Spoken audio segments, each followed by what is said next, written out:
Imagine someone predicting Zoom calls, social media, and the internet in 1909.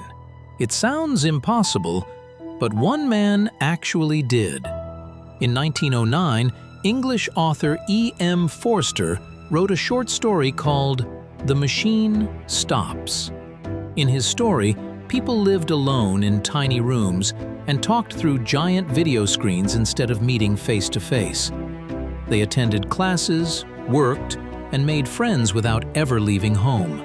Remember, this was written decades before television, computers, or the internet even existed. Most readers dismissed it as fantasy, but Forster also warned that technology could slowly replace real human connection.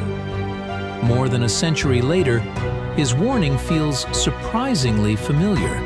History doesn't just tell us where we've been. Sometimes it predicts where we're going. Follow for another historical fact tomorrow.